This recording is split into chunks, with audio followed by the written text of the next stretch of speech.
Good morning students. इस lecture में हम बात करेंगे तीन प्रोटोकॉल की। पहली है RARP, फिर है बूटपी और फिर है DHCP। तीनों ही प्रोटोकॉल्स एक दूसरे से रिलेटेड हैं और तीनों ही एक दूसरे का सबसे पहले RARP आई, फिर उसमें कुछ प्रॉब्लम्स थी तो बूटपी आई और बूटपी की प्रॉब्लम रिजॉल्व करने के लिए DHCP आई। और तीनों ही प्रोटोकॉल का काम होता है कि फिजिकल एड्रेस से आईपी एड्रेस को मैप करना, यानी कि सिस्टम का अगर फिजिकल एड्रेस पता है तो उसका आईपी एड्रेस अगर पता करना है या मैप करना है तो इन तीनों प्रोटोकॉल का यूज़ किया जाता है। अब ये जो कंडीशन है कि फिजिकल से लॉजिकल को मैप कराने का, ये इसके लिए क्या कब पॉसिबिलिटी है कि कब ऐसी ज़रूरत पड़ती है। तो सबसे पहली कंडीशन ये कहती है कि अगर किसी सिस्टम में हार्ड डिस्क नहीं है और वो बूट हुआ है तो वो सिस्टम अपना आईपी एड्रेस कैसे पता करेगा। फिजिकल एड्रेस तो वो अपनी इंटरफेस को चेक करके या हार्डवेयर को चेक करके पता कर सकता है।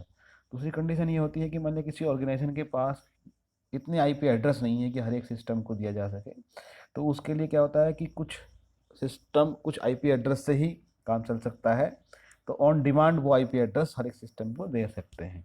ये दो कारण हुए आपके इस प्रोटोकॉल को यूज़ करने के लिए। फिर सबसे पहले हम RARP की बात करेंगे।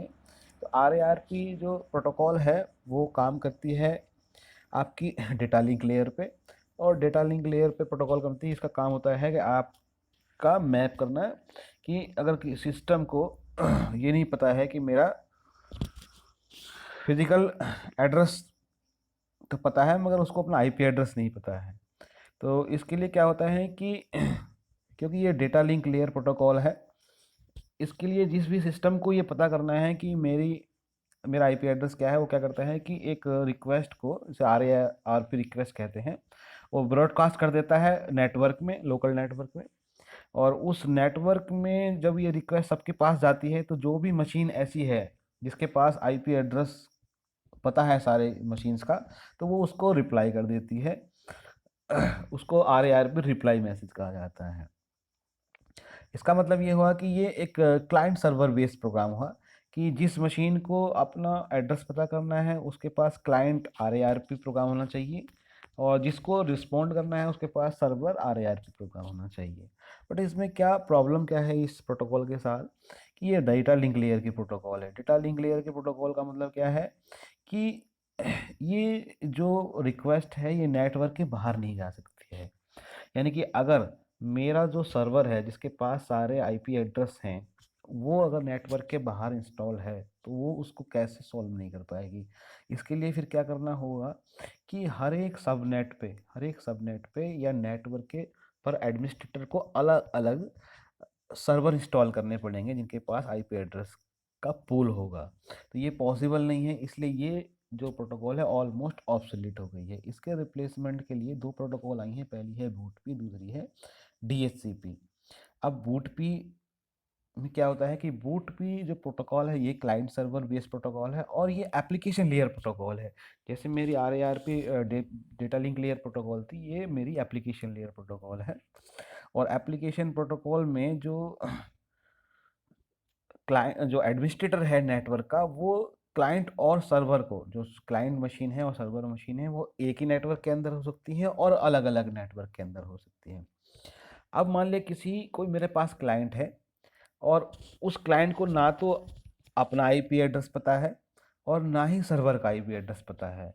तो उसके लिए क्या करता है, जो क्लाइंट है वो अप आप उस यानी कि अपने लिए, अगर उसे अपना नहीं पता है तो क्या करता है, 0 0 रख लेता है सारे एड्रेस को, और डेस्टिनेशन के लिए वो 1 1 रख देता है। अब ये इसमें काम कैसे करती है, मान लिया फॉर एग्जांपल अगर सेम नेटवर्क में हुआ सर्वर, तो उसके पास रिप्लाई आ जाएगा कि उसका खुद का आईपी एड्रेस क्या है।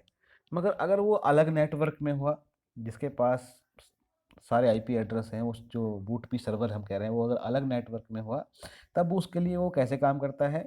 तो उसके लिए काम करने के लिए क्या होता है कि उसी ही नेटवर्क में एक सिस्टम होता है जिसे रिले एजेंट कहते हैं, और उस रिले एजेंट के पास उस बूट पी सर्वर का एड्रेस होता है। तो जो भी बूट पी क्लाइंट है वो अपनी रिक्वेस्ट ब्रॉडकास्ट कर देता है, जब वो ब्रॉडकास्ट रिक्वेस्ट रिले एजेंट के पास जाती है तो रिले एजेंट उस पैकेट को एनकैप्सुलेट करके उसमें यूनिकास्ट एड्रेस डाल के बूट पी सर्वर का उसको नेटवर्क से बाहर भेज देता है।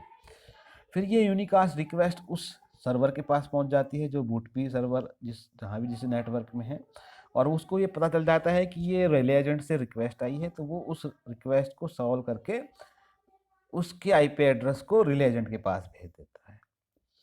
अब इसमें प्रॉब्लम क्या है बूटपी के अंदर, कि बूटपी के अंदर प्रॉब्लम यह है कि ये स्टैटिक प्रोटोकॉल है। स्टैटिक प्रोटोकॉल का मतलब क्या है कि पहले से ही बूटपी सर्वर के पास एक टेबल होती है, वो जिसमें लॉजिकल और फिजिकल एड्रेस की मैपिंग होती है, यानी कि इसके पास ऑलरेडी सारे आईपी एड्रेस को पता होते हैं।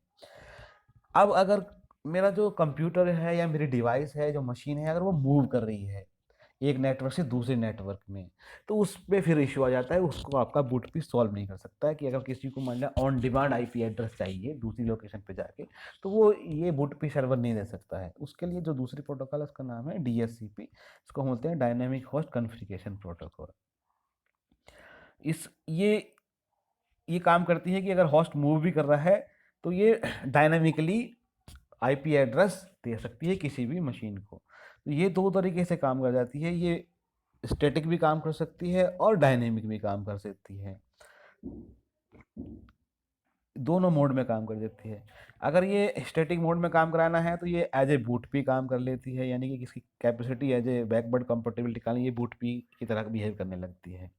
और अगर कोई होस्ट मूव कर रहा है तो उसके पास एक डेटाबेस होता है, उस डेटाबेस के अंदर सारे अवेलेबल आईपी एड्रेस होते हैं, और वो अवेलेबल आईपी एड्रेस वो किसी भी ऑन डिमांड रिक्वेस्ट को सर्व कर सकता है, एक आईपी एड्रेस जनरेट कर सकता है किसी भी मशीन के लिए। Thank you so much.